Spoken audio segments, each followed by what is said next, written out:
The first signs were quiet, almost imperceptible to the wider galaxy.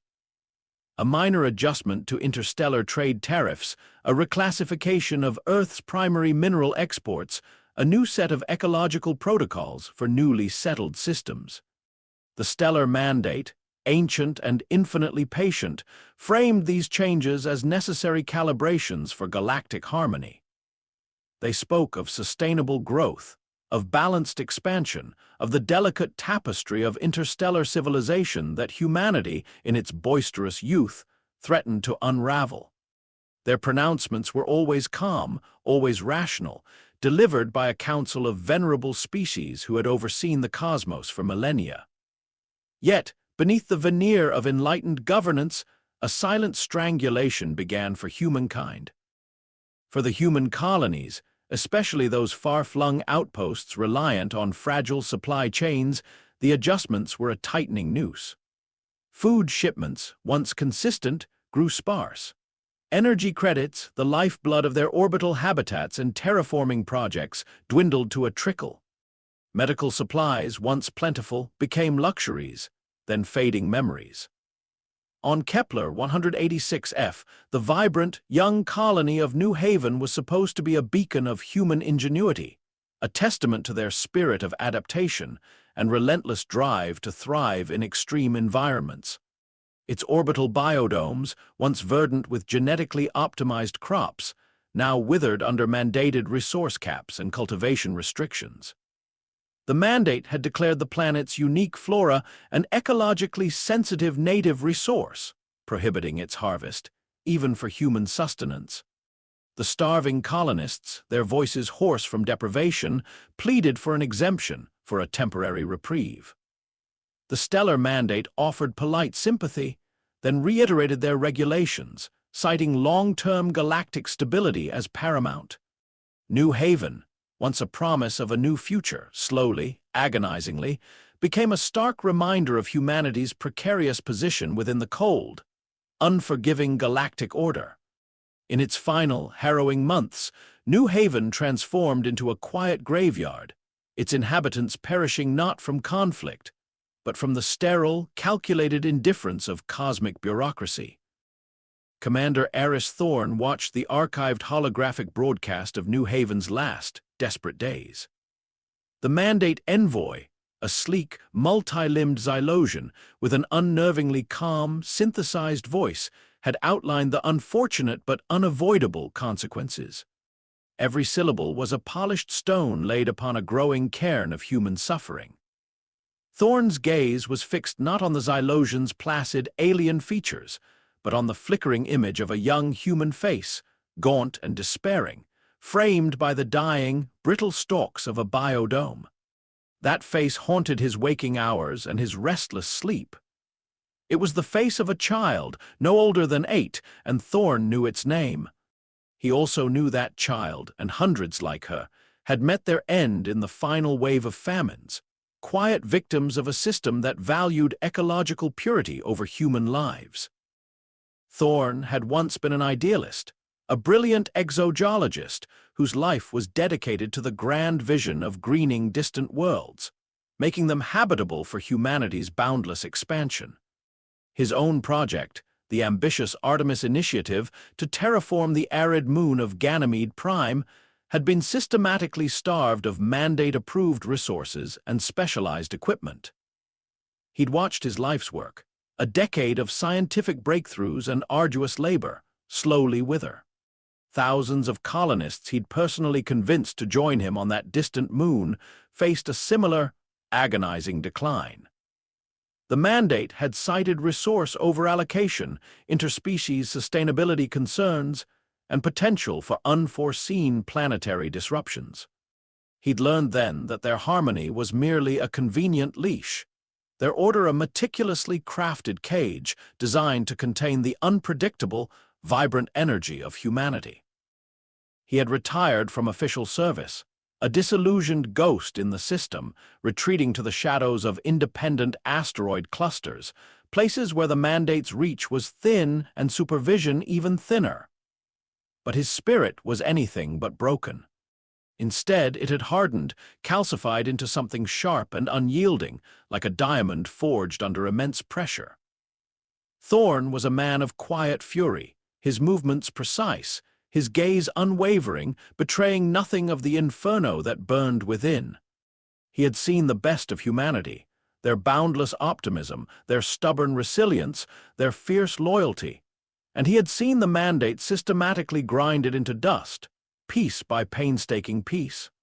For years, he had operated on the fringes, building a clandestine network of those who shared his simmering resentment. Disenfranchised engineers whose groundbreaking projects were stalled by mandate oversight, rogue transport captains whose livelihoods were crushed by arbitrary tariffs, disillusioned former military personnel who watched their defensive capabilities erode, and radical scientists whose innovations were suppressed for being too disruptive to the established order. Each was a splinter, a spark waiting for the right kind of fuel. They were the silent majority, the ones who had watched their loved ones suffer, the ones who had been told to be patient, to be compliant, to be galactic citizens even as their worlds withered. His current base of operations was a cavernous asteroid hangar disguised as a derelict mining outpost deep within the unfashionable outer rim, far beyond the mandate's regular patrols. Moored within, bathed in the cool glow of maintenance lights, was the Vanguard, once a civilian deep space exploration vessel, celebrated for its endurance and range. It had been officially decommissioned decades ago under a mandate directive to reduce non-essential space traffic. It was left to rust in a forgotten orbital scrapyard, a hulking monument to humanity's curtailed ambitions. Now it was a skeletal beast, undergoing a profound and illicit metamorphosis. Its spacious cargo holds were being converted into compact launch bays, capable of deploying fast-attack drones and specialized infiltration craft. Its long-range sensor arrays, designed for passive astronomical observation, had been meticulously swapped for a more aggressive, active scanning suite, capable of cutting through mandate stealth fields and long-range surveillance. The civilian shielding, designed for solar flares and micrometeoroids, had been replaced with experimental plating, salvaged from a defunct research station and secretly reinforced with advanced composites that absorbed energy signatures, rendering the vessel practically invisible to conventional scans. Every modification was a testament to human ingenuity pushed to its limits, a silent scream of defiance etched in steel and circuitry. Captain Eva Rostova oversaw the refit, her small, compact frame belying a fierce determination, a woman whose sharp wit and acid tongue were matched only by her legendary piloting skill. Rostova had run blockade runners through contested zones for years, her reputation for daring and ingenuity whispered among the independent traders and smugglers. Her face, etched with countless hours under harsh station lights and the stress of evading mandate patrols, rarely held a smile, but her eyes, a piercing blue, burned with a fierce intelligence and a deep-seated grievance. She believed in decisive action, not empty words, and had joined Thorne's clandestine efforts after her family's independent asteroid mining operation. A generational legacy spanning 3 generations, was unilaterally seized by the mandate for failure to meet regulated output quotas, a quota that had been arbitrarily raised 5 times in a single cycle, a clear act of economic warfare. She had nothing left but her ship and her rage, and she poured both into the Vanguard, seeing it not just as a vessel, but as a crucible for their collective fury. "Another module integrated, Commander," Rostova's voice crackled over the comm, cutting through the clang of distant machinery and the hum of newly activated systems. "The power conduits for the new ion thrusters are holding, but we're still short on phase stabilizers for the main cannons." The last shipment, a supposedly misplaced cargo freighter carrying critical components, was intercepted near Proxima Sector. Mandate patrols are increasing. Thorne's jaw tightened, a muscle clenching beneath his ear. The mandate is tightening its net. Their intelligence is getting better, or their paranoia is reaching new heights. They sense something is amiss. Every component, every ounce of fuel, every hidden data packet is now a battlefield where we must contend for even the smallest victory. Then we fight harder for the next one. Rostova replied, her tone flat but resolute, devoid of any hint of surrender. We're making good time, Eris, but the longer we wait, the more their vigilance increases. Are you sure about this? Taking on the mandate, it's like spitting into a black hole the size of a galaxy. They are the oldest, the most powerful. They've never known true challenge. The implied futility hung in the air between them, heavy and undeniable. They left us no choice, Eva, Thorne stated, his voice low, measured, carrying the weight of years of suppressed anger and unbearable loss. They want to regulate us out of existence. They want us to fall quietly, civilly, without a whisper of dissent. But humanity isn't built for quiet falls. We are a species forged in the crucible of extreme environments. We are built to claw our way back, even from the very brink of oblivion. We are not just survivors, we are harsh-world adaptives, and adaptives find a way. He gestured to a holographic projection of the Vanguard, its sleek profile now bristling with unseen potential, a phantom of defiance waiting to be unleashed. This isn't just a ship, Eva, it's a statement. Every piece of salvaged tech, every hour of unsanctioned labor, every hidden component, it's all our defiance made manifest. It is the beginning of the answer to their quiet cruelty. A single spark ignited into a consuming fire. The breaking point arrived with the Mandate Unification Act. It wasn't a punitive measure, not directly. Instead, it was presented as a benevolent consolidation of all interstellar defense assets under a single, unified, mandate-controlled command. For humanity, this meant the complete and immediate disarmament of all non-mandate vessels, including Earth's precious orbital defense platforms and its small, aging fleet of colonial guard ships. They called it unification for collective security, a necessary step to prevent future conflicts among younger species and ensure a stable, harmonious galaxy. Thorne called it neutering. It was the final straw, the ultimate act of systemic subjugation. With no independent means of self-defense, humanity would be completely at the mercy of the Mandate, utterly powerless to resist any future decree, no matter how devastating. They would be sheep awaiting the shear, their vibrant spirits slowly fading into regulated compliance. The official Earth Parliament, a fractured shadow of its former self, paralyzed by indecision and conflicting loyalties, was in disarray. Some urged immediate compliance, fearing total obliteration if they resisted the Mandate's overwhelming power, predicting an immediate, devastating retaliation. Others spoke of symbolic resistance, a desperate, valiant stand that would surely end in their vanquishing and be recorded as a tragic footnote in galactic history, a monument to a species that dared to dream too big. But Thorne knew such stands were for history books, for memorials, not for survival. He needed something more, something visceral. Something that would shatter the Mandate's serene confidence and awaken the dormant fire within humanity that they had tried so hard to extinguish. A fire that burned not with mindless aggression, but with fierce, righteous purpose.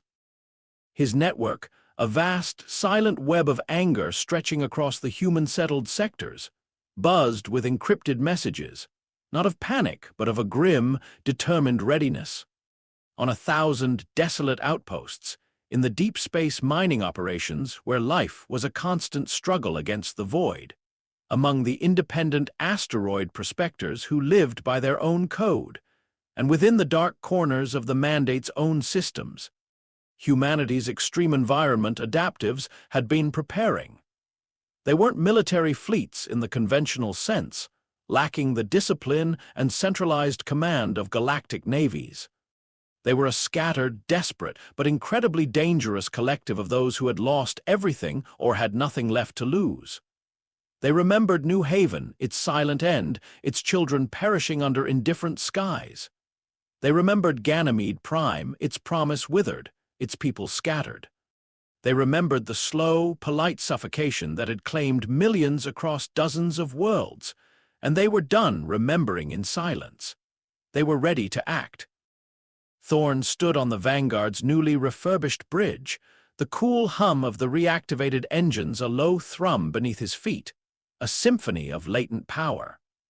The main viewscreen showed the swirling nebulae of their hidden system, a beautiful, indifferent backdrop to the momentous decision hanging heavy in the air.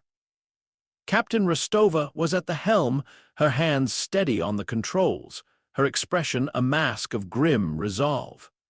Around them, the makeshift crew, a collection of hardened faces from every walk of human life. Former engineers, miners, traders, scientists, even a few ex-peacekeepers who had witnessed the mandate's hypocrisy firsthand, moved with a quiet, lethal efficiency. They were the ones who refused to fall. Before the final command, a single, unspoken ritual passed through the bridge. Jax, the weapons officer, took a small, tarnished photo from his console, a blurry image of a young family. He looked at it for a long moment, then tucked it away, his jaw set. Rostova simply tightened her grip on the controls. Each crew member acknowledged the silent understanding. They were not just fighting for themselves, but for every suppressed voice, every silenced hope. The Mandate Unification Act goes into full effect in T-12 hours, Thorn announced, his voice carrying clearly and calmly in the silent command center.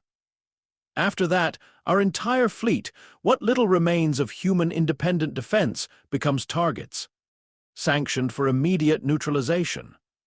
He paused, letting the crushing implications sink in, the weight of a species brought to its knees by legal decree. Our primary target is Sector Gamma 7, Mandate Resource Hub 9. It's the central logistical nexus for the containment protocol that starved New Haven and crippled Ganymede. It's heavily fortified, civilian-operated, and supposedly beyond reproach, a symbol of their untouchable authority and bureaucratic might. Jax, the weapons officer, cleared his throat, his face etched with a mix of grim determination and lingering ethical concern. "Commander, no offense, but hitting a civilian hub, that's not our usual, is it? We're not barbarians." Thorn turned, his gaze sharp, cutting through the doubt like a laser. "The Mandate hides its cruelty behind civilian facades. They starve us with paperwork, not plasma fire. They disarm us with regulations, not invasions. They call it resource management, ecological preservation, but it's a systematic elimination, a slow-motion genocide. We are going to dismantle their facade, piece by painstaking piece. We are going to show them what happens when you push extreme environment adaptives, harsh world survivors, to the breaking point. They thought we would just yield. They were wrong. They thought our fire could be contained. They were catastrophically wrong." He leaned forward, his eyes burning with an intensity that silenced any further questions, any lingering doubts. "Target the Mandate's primary energy grid for Resource Hub 9. I want it offline, precisely. No collateral damage to civilian hab units. No needless peril for those Mandate citizens merely working there, just darkness. A profound, system-wide silence, a message in quiet devastation." Rostova's lips curved into a rare, grim smile, a flicker of satisfaction in her eyes. "Understood, Commander, setting course for Gamma 7. This old girl still has some fight left in her, and then some. The Vanguard lives up to her name." The ship's internal lights dimmed slightly, then brightened as core systems diverted power to the main thrusters. The Vanguard vibrated, a deep resonance of power building within its core, a primal growl echoing through its reinforced hull. It wasn't just metal and energy. It was the distilled rage of a species pushed too far, finally unleashing its inner fire. As the ship lunged forward, accelerating out of the asteroid hangar and into the vast, indifferent void, Thorn felt a strange, cold calm settle over him.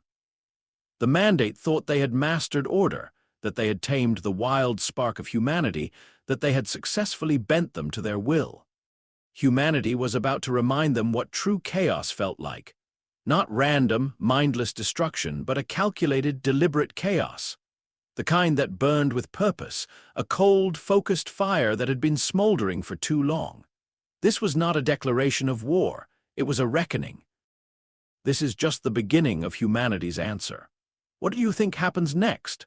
Let us know in the comments below, and don't forget to like this video and subscribe for more humanity, heck yeah, stories.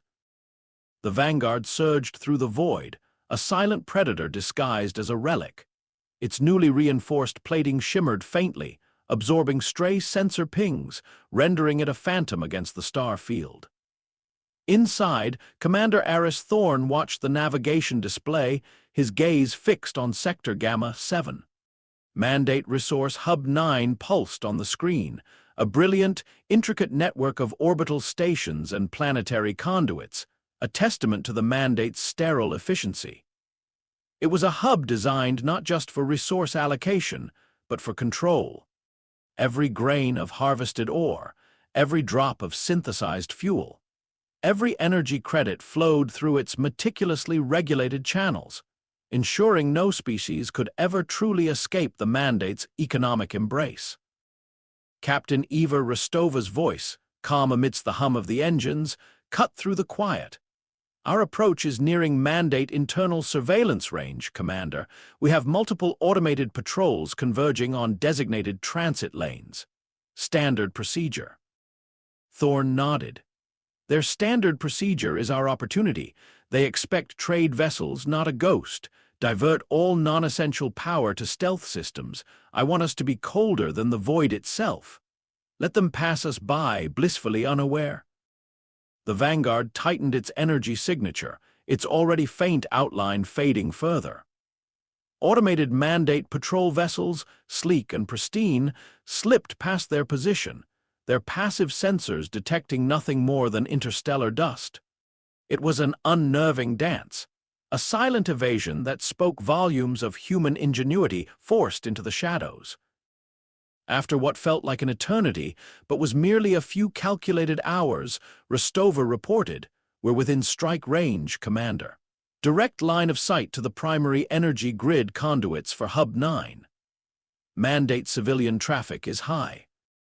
Thorne leaned closer to the main display, where a detailed schematic of Hub 9 glowed. He pointed to a nexus of lines, a critical junction linking power to every residential and commercial section of the colossal orbital station. Not the power plant itself, he stated, his voice a low, steady rumble.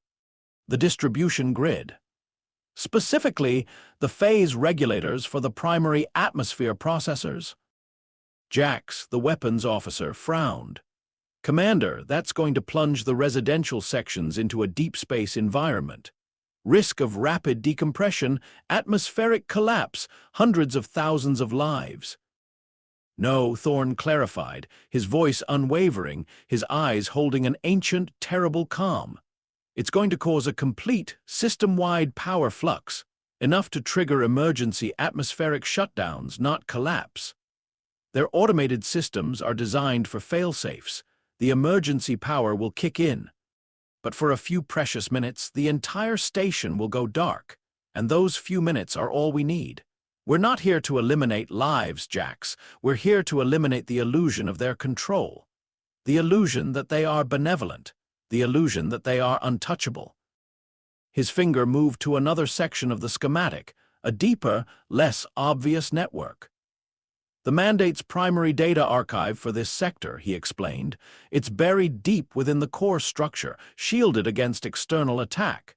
But it is not shielded against internal system failures. When the grid goes dark, their security protocols will reset, their data streams will fragment, and their internal firewalls will temporarily open. That's our window." Rostova's grim smile widened slightly. "We're not just shutting them down, are we? We're picking their pockets." "We are taking back what they stole from us," Thorne corrected. "The data. The proof.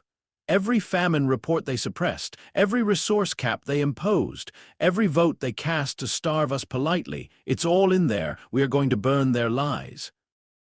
The Vanguard positioned itself. A single, specialized projectile launched from a concealed bay. Not a missile, Not a railgun slug, but a precision electromagnetic pulse charge, fine-tuned to bypass outer defenses and impact the exact distribution Nexus Thorn had indicated. On the main screen, Hub 9 shimmered, then flickered.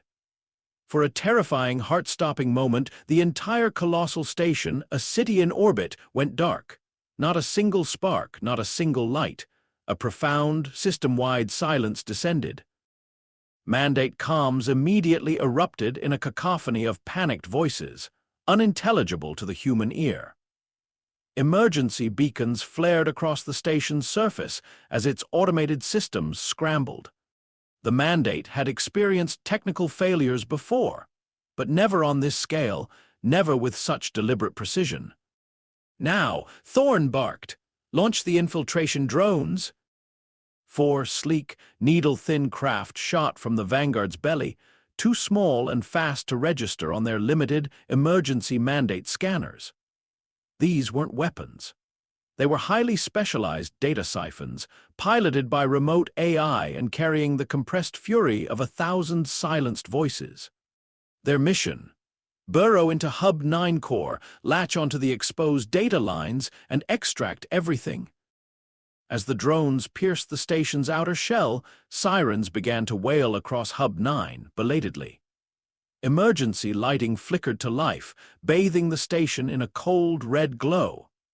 Mandate patrol vessels, finally understanding the nature of the attack, began to converge, their weapons charging.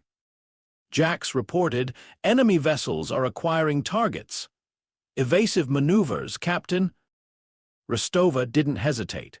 The Vanguard lurched, dodging a volley of Mandate energy bolts that shimmered harmlessly off its reinforced plating. They were not designed for sustained combat, but for a swift, surgical strike and then an even swifter retreat. But the Mandate was faster than Thorn had accounted for, not in individual ship speed, but in their network coordination. A new signature appeared on their long-range scanners, moving with impossible speed. Not a patrol vessel, not a frigate. It was something far larger, far more menacing. "Commander, incoming transmission." Jax exclaimed, his voice tight. "It's a Mandate enforcement arm of the highest classification. Its energy signature, it's massive. They're calling it a containment anchor." On the main view screen, a colossal vessel emerged from the void, shimmering with an unnerving, iridescent aura. It was unlike anything humanity had ever encountered in Mandate space. Not a warship, but a mobile prison, a monstrous, elegant cage. Its hull was smooth, devoid of visible weapon emplacements, yet a powerful destabilizing field emanated from it, disrupting the Vanguard's shields, causing sparks to fly across the bridge consoles. Rostova grunted, her hands gripping the controls. "My thrusters are losing coherence. Their field is disrupting our energy output." The containment anchor was designed not for destruction, but for absolute neutralization. It fired no weapons, launched no missiles. Instead, it projected a focused, antimatter field that systematically collapsed a vessel's internal power systems, turning a ship into a dead hulk in minutes. It was the Mandate's ultimate answer to unrest. A terrifyingly efficient means of reducing any threat to inert scrap, without a single explosion, without a single life lost, at least, not by their direct hand. Thorn slammed his fist on the console. "They're trying to turn us into another New Haven, cold and lifeless." The Vanguard shuddered violently, its internal lights flickering. Emergency klaxons blared. The data siphons, still burrowing deep into Hub 9, were also affected, their progress slowing. "We're losing power to the primary stealth generators." Jax yelled, "We're exposed!" Rostova's face was etched with grim resignation. "We can't outrun this. We can't fight it. We're bleeding energy like a ruptured fuel line." Thorn's mind raced. This was the Mandate's true face, revealed, not an overt aggressor, but a patient, absolute controller, willing to snuff out defiance with invisible chains. Their fire, their reckoning, was about to be extinguished by bureaucratic efficiency. But Thorn was a harsh world adaptive. He had seen humans survive in environments that would crumble the Xylosians' delicate bones.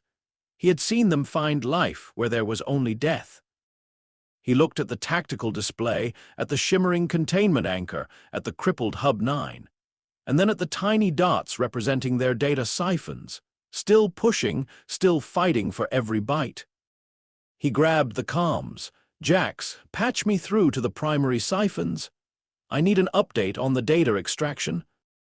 "Commander, they're still transmitting, but the containment anchor's field is interfering. Data integrity is dropping rapidly. We're losing the connection." Thorne closed his eyes for a moment, picturing the faces of New Haven, the gaunt children, the silent desperation. He pictured Ganymede Prime, its promise withered, its people scattered by the mandate's slow, polite strangulation. This was not just about data. This was about proof. This was about ensuring their memory burned bright. He opened his eyes, a dangerous glint in them. This was the turning point. We've been fighting their war on our asterisk terms, he thought. Now let's fight it on theirs asterisk. He took a deep breath. "Jax, prepare an emergency data burst.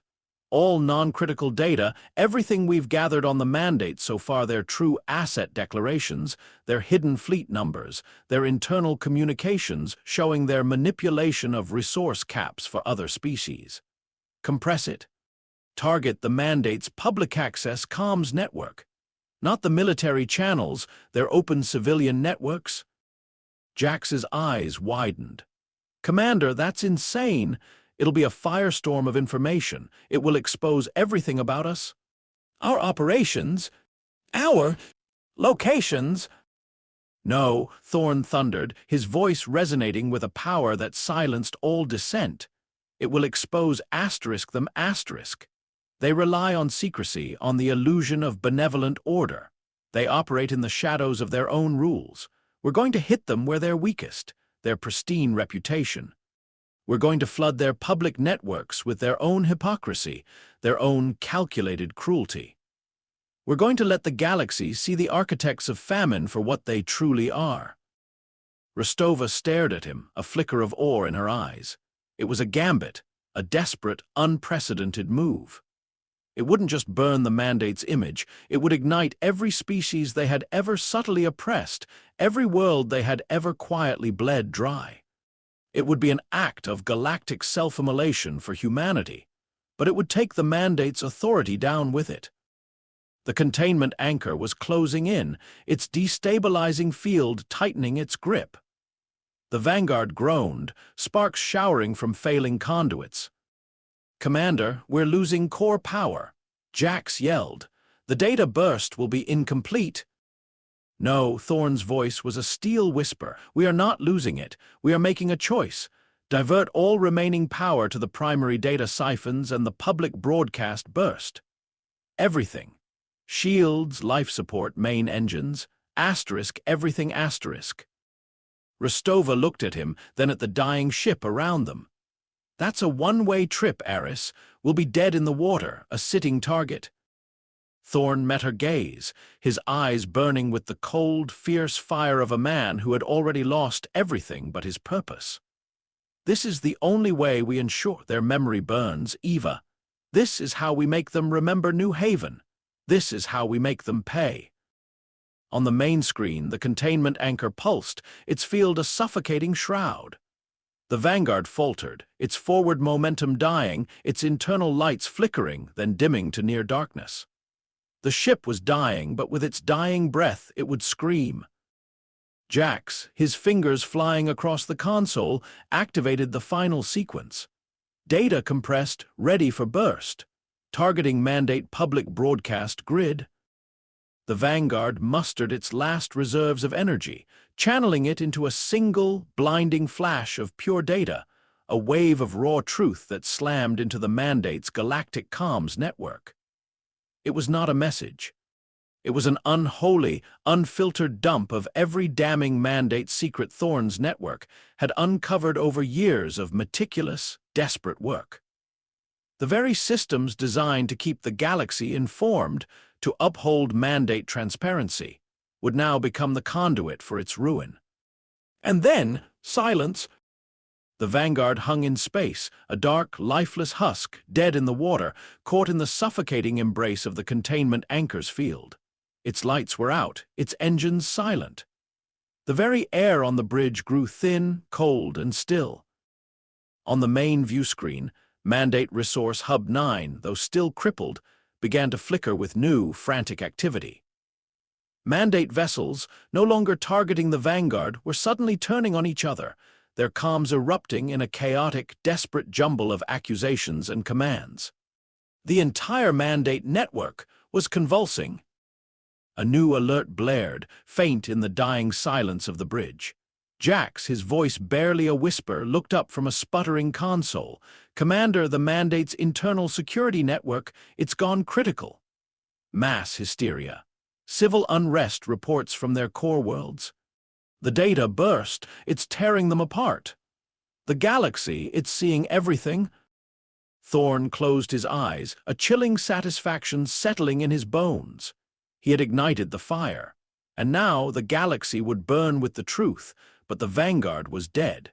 The containment anchor was closing in, and the Mandate's overwhelming force, once so confident, was about to realize that while the Vanguard had ceased to function, the true threat had only just begun its devastating work. They were a broken ship, floating powerless, but they had just shattered an empire. What happens to Commander Thorn and his crew, stranded and exposed? Will the Mandate recover from this unprecedented breach of their peace? Find out in the next part of this thrilling saga. Don't forget to like this video and subscribe so you don't miss the continuing story of humanity. Heck yeah!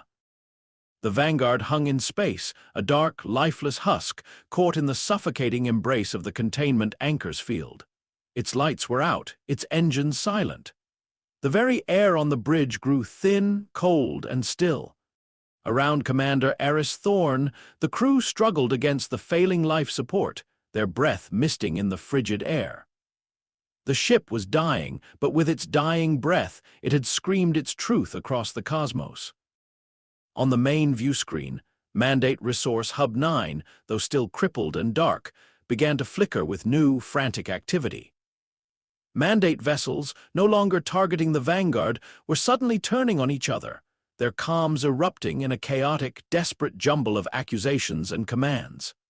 The entire Mandate network was convulsing. A new alert blared, faint in the dying silence of the bridge. Jax, his voice barely a whisper, looked up from a sputtering console. "Commander, the Mandate's internal security network, it's gone critical." Mass hysteria. Civil unrest reports from their core worlds. The data burst, it's tearing them apart. The galaxy, it's seeing everything. Thorn closed his eyes for a moment, a chilling satisfaction settling in his bones. He had ignited the fire. And now the galaxy would burn with the truth, but the Vanguard was dead. The containment anchor was closing in, its iridescent field tightening, threatening to crush their hull inward. They were a broken ship, floating powerless, but they had just shattered an empire. Captain Eva Rostova coughed, pulling herself up by a failing console. "Oxygen levels critical, Commander. Hull breaches forming. We have minutes, if that. The containment anchor isn't designed to eliminate us quickly, but to neutralize us utterly. It will reduce us to inert wreckage." Thorn opened his eyes, the cold, stale air doing little to dim the fire in his gaze. It was a terrifying efficiency. They preferred silence to explosions, bureaucratic elimination to open conflict. But they had underestimated humanity's capacity to survive the impossible. They had underestimated the resilience of extreme environment adaptives. The containment anchor's field pulsed, a silent hammer striking their hull. Metal groaned, threatening to rip apart. Thorn's mind raced. The anchor was a tool of suppression, not outright destruction. It sought to preserve the illusion of Mandate benevolence, even as it erased all dissent. This meant no immediate weapon discharge, no explosive ending. Just a slow, agonizing fade into nothingness. Then a flicker of an idea. "Jax," he gasped, his voice raspy from the thinning air. Is the emergency beacon still operational, even if it's just short range? Jax fumbled with the console, his fingers stiff with cold. Barely, Commander. A whisper of a signal. Enough for nearby derelicts, maybe? Perfect. Thorne's eyes fixed on a section of the tactical display showing the scattered debris from their previous encounter with the Mandate Resource Hub. There, a cluster of what had once been automated cargo drones, now twisted scrap metal. The anchor's field would affect everything in range. Eva, can you reroute whatever residual energy we have into the environmental controls of a single, localized section? Just enough to keep it from immediate collapse. Rostova's brow furrowed, but she nodded, understanding dawning in her eyes. It would strip power from everything else, accelerate their end, but it was a chance. Thorne turned to his crew, their faces pale, their breaths shallow. Listen to me. He spoke with a quiet intensity that cut through the ship's dying groans. This is not the end. It is a new beginning. The anchor seeks to make us inert, a ghost in the void, but we are not ghosts. We are the architects of chaos. We will give them chaos. His gaze swept over each face, memorizing the determined glint in their eyes. They had watched their world starve. They had felt the slow tightening of the Mandate's leash. They had nothing left to lose but their lives, and those they were willing to wager for humanity's future. Jax, emergency beacon. Target the largest intact cargo drone fragment. Set it to transmit a distress signal with our old civilian ID. Max power. Make it look like a doomed freighter trying to escape the blast. Jax, despite his weakening state, managed a grim smile. The oldest trick in the book, Commander. The Vanguard shuddered, its last reserves of power draining into the desperate gambit.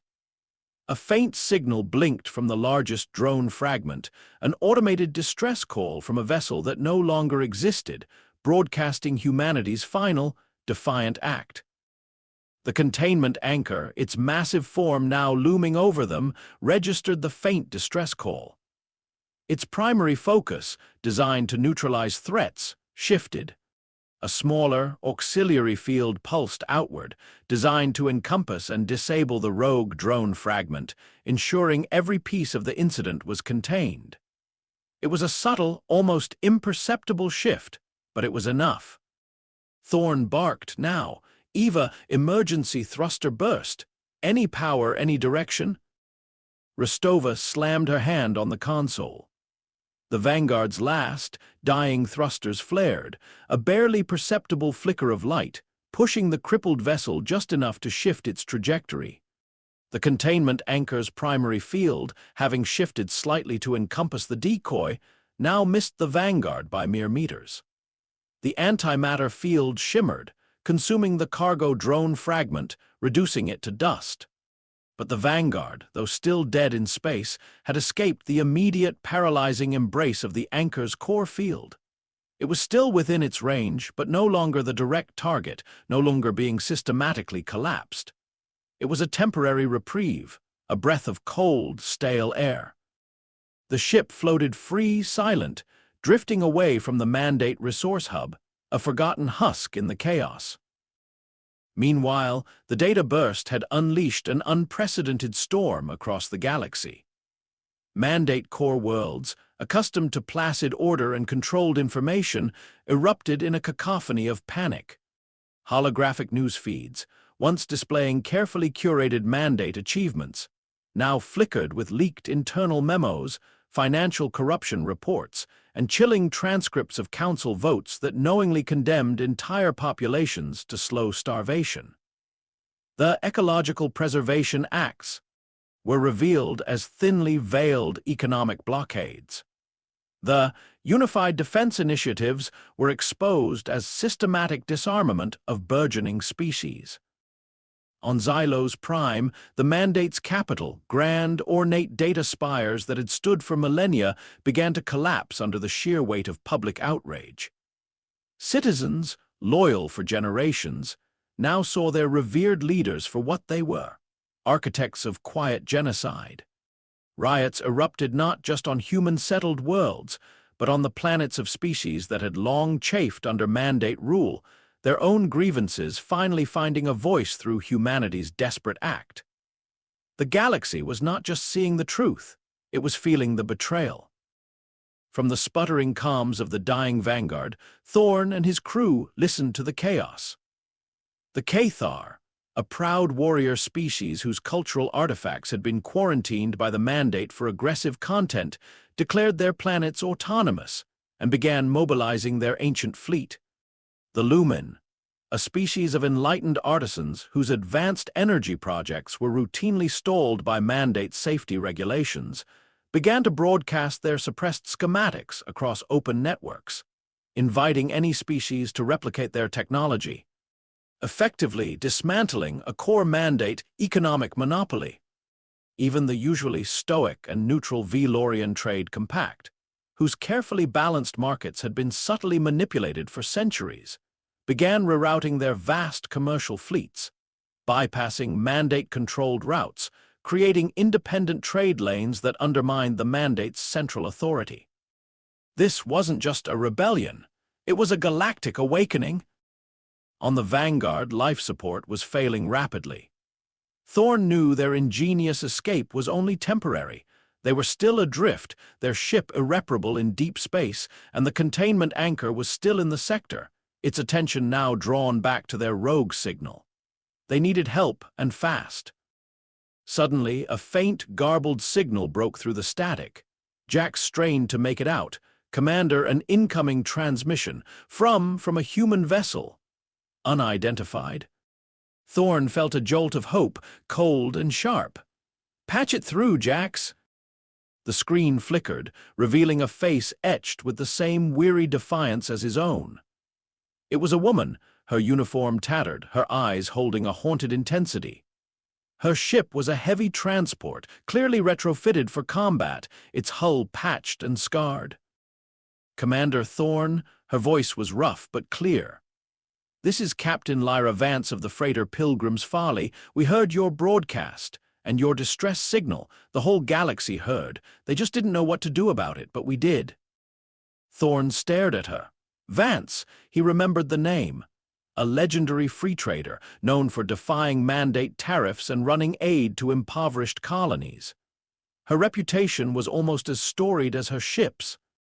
"You came for us?" Thorn asked, disbelief warring with profound gratitude. Vance gave a grim smile. "Not just for you, Commander, for all of us. New Haven, Ganymede, my own family perished in the Kepler 186F freezes. The mandate thought they could starve us quietly. They thought we'd be good, compliant little sheep.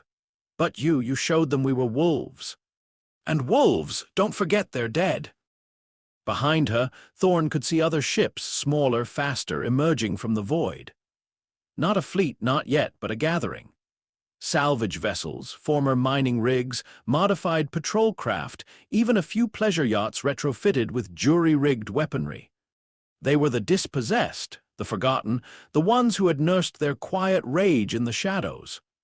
They were humanity's desperate answer. The mandate, meanwhile, was not idle. The initial chaos was giving way to a cold, focused fury.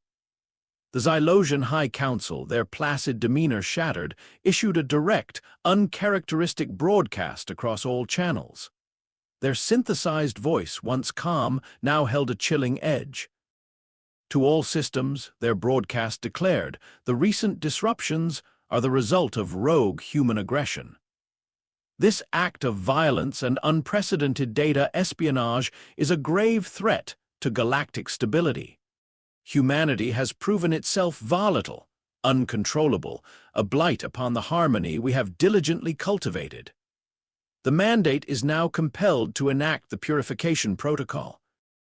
A new set of coordinates appeared on Thorn's comm, a stark red beacon in the tactical display.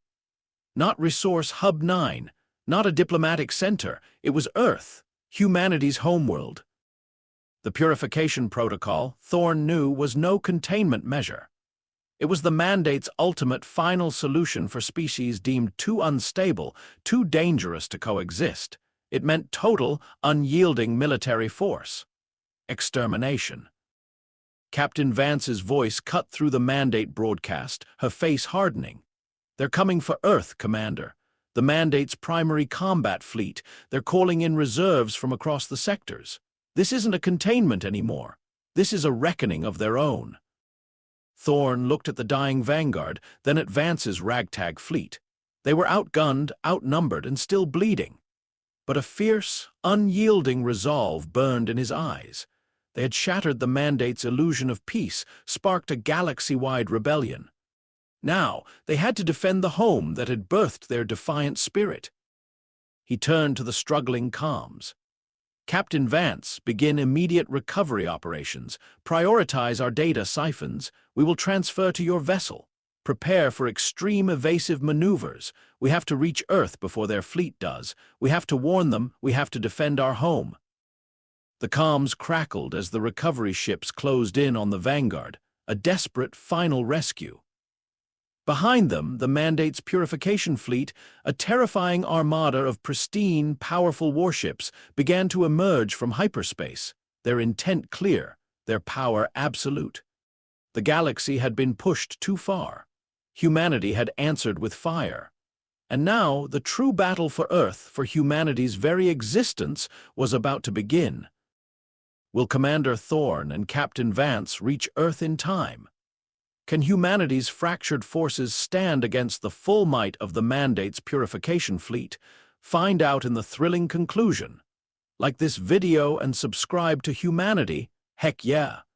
So you don't miss the final, explosive part of this story.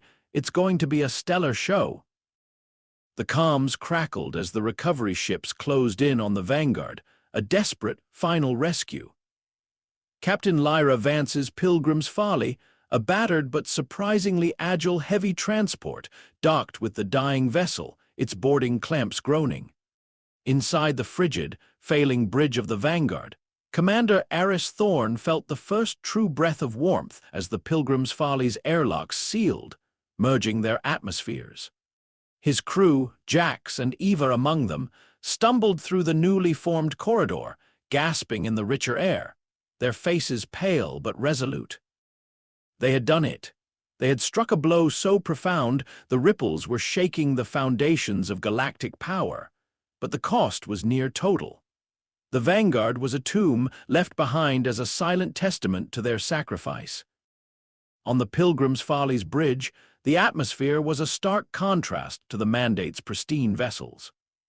It hummed with improvised repairs, the scent of recycled air and human sweat, and the quiet, fierce energy of a crew that understood the stakes. Lyra Vance stood at the helm, her eyes glued to the tactical display. The Mandate's purification fleet, a terrifying armada of pristine, powerful warships, was emerging from hyperspace. Not scattered patrols or containment anchors, but a unified, overwhelming force. Thousands of vessels, their gleaming hulls reflecting the distant stars, arrayed in a horrifying display of might. Their intent was clear: to cleanse, to erase, to make humanity a cautionary tale whispered across the stars. The purification protocol, Vance stated, her voice tight, they're coming for Earth. Full force. Their lead elements will reach the Sol system in T-minus 14 hours. We're still a good 10 hours out, even at maximum burn. Thorne looked at the display, the red beacon of Earth, so vulnerable so far. Our data burst bought us time. It caused chaos, but it also provoked them. They are no longer hiding their true nature. Jax, his hands already flying over a console, confirmed galactic comms are in disarray, Commander. The Mandate's authority is crumbling. Other species are mobilizing, declaring independence, some even aligning against the Mandate. But their primary fleet, it's still intact. And it's aimed squarely at Earth. Huh. Thorne turned to Vance. Captain, we need to warn them. Every colony, every orbital station, we need to tell Earth what is coming. Vance nodded grimly. My ship has long-range comms, but many will still be in disarray or in denial. The Earth Parliament, they're probably still arguing about proper diplomatic channels. They will listen to us, Thorne stated, a conviction in his voice that brooked no argument. We are the fire they sent to burn. He looked at his small, battered crew and then at Vance's hardened faces. "We are the survivors of their quiet war. We will make them understand." The Pilgrim's Folly, now carrying the combined defiance of two crews, pushed its engines to their absolute limit. The journey was a blur of strained warning broadcasts, frantic calculations, and the gnawing dread of the mandate's approaching armada. As they finally broke into the Sol system, Earth hung before them, a vibrant blue marble, so fragile, so precious. But it was not unguarded. Orbital defense platforms, once rusty relics of a bygone era, now bristled with newly activated energy shields and repurposed weapon systems. Small, independent human ships, jury-rigged and battle-ready, formed a makeshift perimeter. A garbled transmission hailed them. It was General Rand, his face etched with exhaustion but his eyes holding a familiar spark of grim determination. "Thorn, is that truly you? The Vanguard was lost. We thought—" Thorn cut him off. "No time for sentiment, General. The Mandate's purification fleet is hours behind us. They're coming to cleanse Earth. What are your preparations?" Rand's image stiffened. "We received your broadcasts, Thorn. Unbelievable what you unleashed. The planet is in chaos, but for the first time in generations, it is uniting. The splinter factions, the radical groups, they are putting aside their differences. We have activated every defensive measure, every hidden weapon cache. But we are woefully outmatched." "You are not," Thorn stated, a new resolve in his voice. "You have us, and you have the truth." He looked at Vance, who nodded. "Captain Vance will coordinate tactical defense with your forces. I have a different mission." Vance frowned. "What are you planning, Commander? You're in no state to pilot a fighter." Thorn gestured to a small, sleek craft docked within the Pilgrim's Folly's internal bay. It was a prototype reconnaissance vessel designed for extreme agility and deep penetration. It had a single, powerful, highly focused rail gun. We hit their resource hub. We broke their data. Now we hit them where they truly live.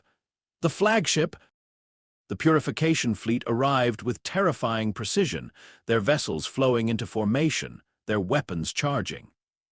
Their arrival was silent, majestic, and utterly chilling. They deployed no warning buoys, sent no diplomatic hails. They simply arrived, a harbinger of finality. General Rand's voice boomed over the comms. "They're locking on. All units fire at will, for Earth, for humanity." The battle began. Human orbital platforms unleashed a storm of energy bolts and salvaged missiles. The Mandate fleet, composed of ships designed for sweeping victories over less advanced species, absorbed the initial volley with serene confidence. Their shields shimmered, deflecting most of the incoming fire. Then they returned fire, not with overwhelming barrages, but with precise surgical strikes, aiming to disable and then neutralize. But humanity was not a less advanced species. Humanity was a harsh world adaptive, and they had been pushed too far. On the Pilgrim's Folly's bridge, Vance commanded with a calm ferocity, directing her ragtag fleet. Human cargo haulers, stripped of their civilian plating and bristling with stolen energy cannons, became lumbering, defiant battleships. Asteroid miners, using their heavy-duty drills as makeshift ramming devices, plowed into Mandate escorts, tearing gaping holes in their pristine hulls.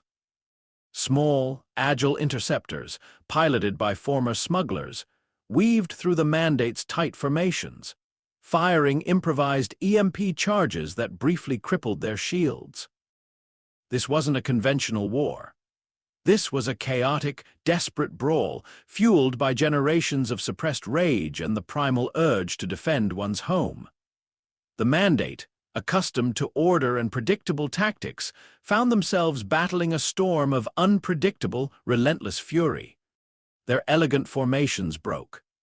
Their precise targeting faltered as human ships, often held together by duct tape and sheer will, performed maneuvers no combat simulation could have predicted.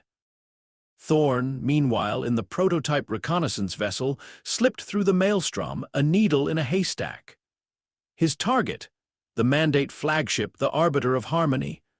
A colossal vessel, it hovered at the center of the Mandate formation, its shields impregnable, its comms broadcasting flawless, unconcerned commands to the rest of the fleet. It was the heart of the Mandate's authority, untouchable, serene. He knew his single-rail gun shot would not destroy it, but it could strike at its symbolic core. He wove through a dogfight between a human-converted tugboat and two Mandate corvettes, the sheer violence of the encounter making his small vessel shudder. His target acquisition systems locked onto a specific point on the Arbiter's hull, not a weapon emplacement, not an engine, but the very top of its command spire, where the Xylosian High Council members often presided over ceremonial broadcasts. He fired. The rail gun slug, a hyper-accelerated kinetic projectile, sliced through space, bypassing the Arbiter's external shield grid by exploiting a tiny, momentary ripple in its energy signature, a flaw Thorne's engineers had meticulously catalogued from stolen data. It impacted the command spire with surgical precision. Not an explosion, but a sickening crack, a physical rending of the Arbiter's perfect form. The spire, once a symbol of unblemished authority, snapped, spiraling away into the void like a broken finger. On the Mandate's comms, the serene, synthesized voices of the Xylosian High Council suddenly cut out. A collective gasp, then a cacophony of panicked, raw alien screams filled the void. It wasn't a military defeat, not yet. It was a profound, symbolic defilement. The untouchable had been touched. The perfect had been marred. The illusion had been shattered.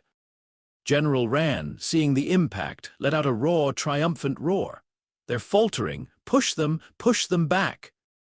The human fleet, fueled by the sight of the Mandate's desecrated flagship, surged forward with renewed vigor. They were battered, their ships scarred, but they fought with the fury of a species that had found its voice. The Mandate fleet, used to fighting disciplined, predictable opponents, struggled to comprehend this raw, emotional onslaught. Their tactical precision dissolved into disarray. Their calm commanders became frantic. Their elegant warships, once instruments of order, became targets of a righteous, unyielding rage. Hours bled into a maelstrom of light and sound. The blackness of space over Earth was illuminated by explosions, by the dying embers of Mandate vessels, and by the defiant, unwavering glow of human shields. Slowly, agonizingly, the tide began to turn. Mandate vessels, crippled and demoralized, began to break formation. Some attempted to retreat, their hyperspace drives charging in a desperate bid to escape. Others, their systems failing, broadcast desperate surrender codes. Captain Vance's voice, hoarse but exhilarated, cut through the comms. "Commander, the Mandate is in full retreat. Their flagship is attempting a jump. They're abandoning the sector. We won. We actually won." Thorne, his small vessel limping from sustained combat, watched the Arbiter of Harmony limp into hyperspace, a broken, defeated god. Around him, the remnants of the Mandate purification fleet vanished, leaving behind a debris field of their shattered power. The battle for Earth was over. The aftermath was a mixture of stunned silence and profound exhaustion. Earth was scarred, its orbital defenses battered, but it stood. Humanity had faced the full, unyielding might of the galactic authority, and they had not only survived, but forced them to retreat. Across the galaxy, the Mandate's authority dissolved completely. The data Thorne had leaked continued to spread, a viral truth. Species that had been quietly oppressed for centuries now openly defied the Mandate, forming new alliances, declaring independence, and demanding autonomy. The Cathar established a new galactic defense pact, inviting former Mandate victims to join. The Lumens shared their suppressed technologies, fostering an era of rapid, independent technological growth across once stagnant sectors. The Velorian Trade Compact refused all Mandate currency, effectively making their economic system obsolete. The Mandate, once the supreme authority, became a hollow shell, its core world spiraling into internal conflict and power struggles. Their rule, built on perceived benevolence and subtle manipulation, shattered the moment humanity exposed their true nature with fire. On Earth, Thorn was hailed as a savior, a legend. Speeches were given, statues proposed, but he wanted none of it. He stood on the rebuilt bridge of the Pilgrim's Folly, now refitted as a temporary command center, staring at the chaotic yet vibrant new galactic map. General Rand joined him, his old uniform still patched, his eyes tired but clear. "You did it, Eris. You broke their chains. Now what?" Thorn looked at the swirling vortex of new alliances, new trade routes, and new conflicts forming in the wake of the Mandate's collapse. The galaxy was free, but it was also untamed. "We build," he said, his voice quiet but firm. "We don't conquer. We don't rule. We build. We show them what true order can be. An order not enforced by quiet tyranny, but by mutual respect and collective survival." He didn't take a position in the newly formed Earth Council. He refused every offer of leadership, every attempt to crown him. Instead, he worked tirelessly behind the scenes, a shadow figure, advising, strategizing, reminding humanity of the price of their freedom and the cost of their fire. He ensured that Earth, having learned the bitter lessons of its past, would never again allow itself to be cornered, nor would it seek to corner others. The galaxy changed. Slowly, painfully, it began to heal, to reforge itself. New civilizations rose, free from the Mandate's stifling embrace. Humanity, once considered volatile and unpredictable, was now seen as something more: resilient, unyielding. A species that, when pushed too far, would answer with a righteous fire, and then, with even greater determination, rise from the ashes to build something better. Thorn eventually retired, not to a hero's welcome, but to a quiet life on a small, terraformed moon, far from the galactic stage. He watched the stars, saw the new connections, the new lights, knowing that the fight was never truly over, but that humanity now had the strength, and more importantly, the wisdom to face whatever came next. The galaxy would always remember the Mandate's fall, and it would always remember the species that lit the match: humanity. Heck yeah! So, what do you think of Commander Thorn's final decision? Did humanity truly win, or did they just exchange one challenge for another? Let us know your thoughts in the comments below. And if you loved this thrilling finale, make sure to like this video and subscribe to Humanity. Heck yeah! For more epic sci-fi stories that celebrate the indomitable human spirit.